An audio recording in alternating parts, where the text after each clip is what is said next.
കുടുംബ പ്രശ്നങ്ങൾ വരുമ്പോൾ അല്ലെങ്കിൽ ഒരു ദാമ്പത്യം തകരാറിലാകുമ്പോൾ രണ്ടു കൂട്ടർക്കും അതിൻ്റെ പ്രയാസങ്ങൾ ഉണ്ടാവാറുണ്ട്, ഭാര്യയ്ക്കും ഭർത്താവിനും. പക്ഷെ കൂടുതലായും പ്രശ്നങ്ങൾ പറയുന്നതായി നമ്മൾ കാണുന്നത് ഭാര്യമാരെയാണ്. ഭർത്താക്കന്മാർ പ്രശ്നങ്ങൾ പറയുന്നതായി കാണുന്നില്ല. എന്തായിരിക്കും ഇതിൻ്റെ ഒരു ശരിയായ കാരണം?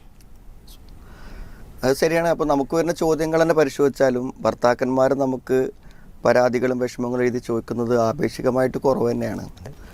വളരെ പ്രസക്തമായിട്ടുള്ള ഒരു സംശയം തന്നെയാണത്. ഞാനിപ്പോൾ അതിൻ്റെ ഒരു കാരണമായി കാണുന്നത് പ്രധാനമായും എന്താണെന്ന് വിചാരിച്ചാൽ, ഒരു കുടുംബ ജീവിതത്തിലേക്ക് പ്രവേശിച്ച് കഴിഞ്ഞാൽ പിന്നെ ഒരു സ്ത്രീ നിർവഹിക്കുന്ന ദൗത്യങ്ങളെല്ലാം അവൾക്ക് നിർവഹിച്ചേ പറ്റൂ. അതിന് ഒരിക്കലും അവൾക്ക് വിട്ടുമാറാൻ പറ്റില്ല. ഇപ്പോൾ ഉദാഹരണം പറയാം, 2-3 കുട്ടികളായി, അപ്പോൾ ഭർത്താവ് കാര്യങ്ങളൊന്നും ശ്രദ്ധിക്കാതിരിക്കുന്നൊരവസ്ഥ വരുമ്പോൾ ഒരു പക്ഷേ ഈ കുട്ടികളെ അവളെ ഏൽപ്പിച്ച് അയാൾ ചിലപ്പോൾ പോകും. പക്ഷേ ഈ കുട്ടികളായിട്ട് അവർക്ക് പോകാൻ പറ്റും. അപ്പോൾ എന്തു ചെയ്യും? അതുകൊണ്ട് തന്നെ അവരെന്ത് ചെയ്യും? കുടുംബജീവിതത്തിൽ എന്ത് പ്രശ്നങ്ങളുണ്ടെങ്കിലും അത് സഹിച്ച് അങ്ങനെ മുന്നോട്ട് പോവുകയാണ് സാധാരണഗതിയിൽ ചെയ്യുക. പിന്നെ പലപ്പോഴും ഒരു കുടുംബത്തിൻ്റെ ഉത്തരവാദിത്തങ്ങൾ നിർവഹിക്കേണ്ട ബാധ്യത പുരുഷനിലാണ്. അപ്പോൾ അയാളിൽ നിന്ന് അവകാശങ്ങൾ കിട്ടാതിരിക്കുന്നു എന്നുള്ളതാണ് എപ്പോഴും. കാരണം അവകാശങ്ങൾ കൊടുക്കേണ്ട ആളുകൾക്ക് പരാതി ഉണ്ടാവില്ല, അവകാശങ്ങൾ കിട്ടാത്ത ആളുകൾക്കല്ലേ പരാതി ഉണ്ടാവുക.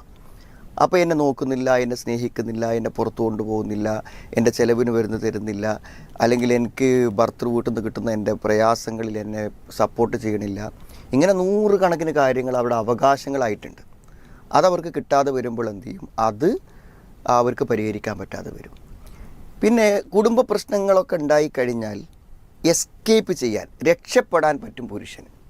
അതിന് അയാൾക്ക് വേണമെങ്കിൽ വേറെ സ്വകാര്യ വിവാഹം കഴിക്കുന്ന ആളുകളുണ്ട്, അതേപോലെ തന്നെ വീട്ടിലേക്ക് വരാതിരിക്കുന്ന ആളുകളുണ്ട്, വേറെ എന്തെങ്കിലും കാര്യങ്ങളിൽ എൻഗേജായി വീടിനെ വിസ്മരിക്കുന്ന ആളുകളുണ്ട്, ഗൾഫിലാണെങ്കിൽ നാട്ടിലേക്ക് തീരെ വരാതിരിക്കുന്ന ആളുകളുണ്ട്.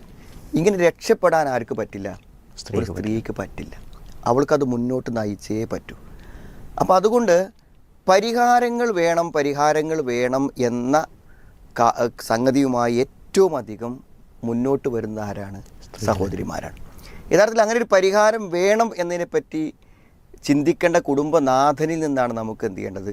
എൻ്റെ കുടുംബത്തിൽ ഇങ്ങനെ പ്രശ്നങ്ങളുണ്ട്, എനിക്ക് ഭാര്യയോട് ഇങ്ങനെയൊക്കെ ബുദ്ധിമുട്ടുകളുണ്ട്, ഇതെങ്ങനെ ഞാൻ പരിഹരിച്ചു കൊണ്ടുപോകും എന്ന് യഥാർത്ഥത്തിൽ ഇതിൻ്റെ പരിഹാരത്തിൻ്റെ ഉത്തരവാദിത്തമുള്ള പുരുഷന്മാരാണ് ചോദിക്കേണ്ടത്. പക്ഷെ അവരെ സംബന്ധിച്ചിടത്തോളം അത് ചോദിച്ചില്ലെങ്കിലും അവരെ കാര്യങ്ങൾ മുന്നോട്ട് പോകുന്നുള്ളതാണ് അവർ വിചാരിക്കുന്നത്. അതുകൊണ്ട് തന്നെ എപ്പോഴും ഇതിൻ്റെ വേദനകളും ബുദ്ധിമുട്ടുകളും അനുഭവിച്ചു കൊണ്ടിരിക്കുന്നവർ സഹോദരിമാരാണ്. അതുകൊണ്ട് അവരതിൻ്റെ പരിഹാരം അന്വേഷിക്കുന്നു.